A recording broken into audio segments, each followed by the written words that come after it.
The markets are in turmoil. Everything is shifting.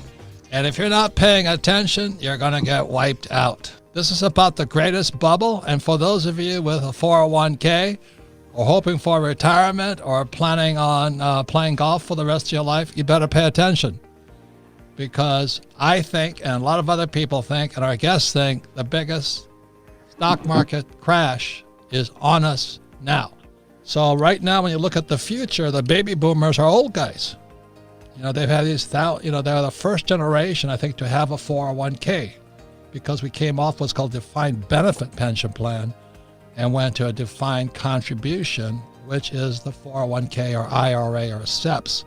So the baby boomers for the first generation to be hanging with their butt out in the air right now. And if the market crashes, they're gone. Whereas my parents' generation, the World War II generation, they had a defined benefit pension plan. That's like what Ford still gives out, I think. So if the market crashed, Ford still made sure you got a paycheck for life. So the baby boomers, you're screwed. Listen to this program now. And if you're the kid or child or grandkid of a baby boomer, you better listen up too, because you don't want grandpa and grandma moving in with you when they get wiped out in this next crash. So let me show you what's happening in the world economy today. You don't have to go to Harvard. You don't have to go to Oxford. This is called economics. It's called bubble economics.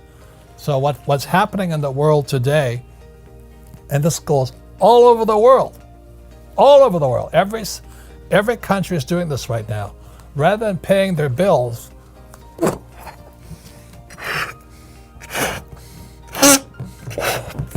they print money. And the economy stays safe for a while, but then it goes down.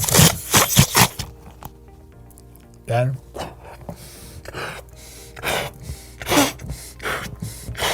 so in 2000, it crashed. But did they fix the problem? No. In 2008, it crashed again. Did they fix the problem? No.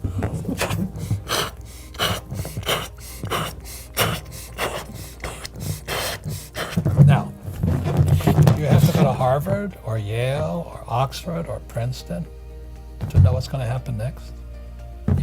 What it does, it makes the real estate market hot, makes real estate hot, it makes the bond market hot, but it's based on bubblenomics. You don't have to go to college to know this. So today, the United States has Social Security is going bust, teachers' pensions are going bust, state pensions are going bust, Social Security is bust, Medicare is going bust, and what is the United States doing?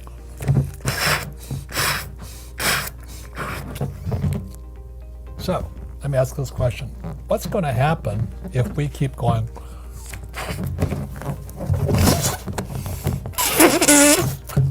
You know, they just cut the interest rates again a few days ago. So what's going to happen? That's what's going to happen. One of the tweets you can see here is I'm talking about the economy dying.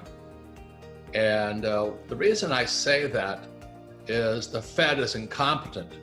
Now the Fed, what I mean by incompetent, they're outside, you know, they can't save us. It's gone too far. They've been printing money since 1971. And instead of fixing the problem, they just kept making the problem worse. So let me give you an idea how much a trillion is and why I'm saying the Fed is incompetent and dying. So $1 trillion is a lot of money. And all you have to do today is hit a button. You know, you don't even have to print it anymore. Just hit a button, say 1 trillion, 2 trillion.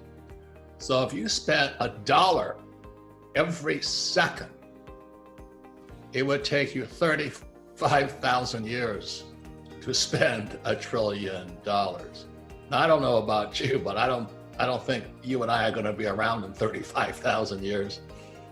But I think they just printed $3 or $4 trillion in the last few months. And this is May of 2020. So they're out of control. They can't solve this problem. So if you think they can, you know, and I hope I'm wrong. I know some of you people out there say I'm a pessimist and all this, but I'm going to tell you something. $1 a minute or a second, I forget what it is, I'll better check that out, but it's either a minute or a second, for 35,000 years is a long time. And it takes them less than a second to do it. That's how much they're printing. So that's why I recommend buying gold, silver, and Bitcoin. At least that's what I'm doing. So let me explain why gold. So my prediction is gold in 1 year should be $3,000. So that's about $1,000 more than it is today. So in a year, it should be up another 1,000. Some people say 2,500 is optimistic. Okay. But I'd rather have the price of gold going up than your money going down. So if you're saving money, I'll pray for you tonight, because your savings are actually real money. In other words, if you worked for it and you paid the taxes on that money you worked for, that's real legitimate money. Unfortunately, the Fed is printing trillions, and they're going to pay you nothing for your savings. I mean, when I was a kid, I got 15% on my savings. Today, you get nothing. So the Fed is screwing you. That's the term. So I think gold at 3,000 in 2021, not outside the box. Silver, $40. And the reason I like silver is moving faster than gold today. And when I look at the price of gold, the high point was $1,900 approximately. I don't know, a couple of years ago.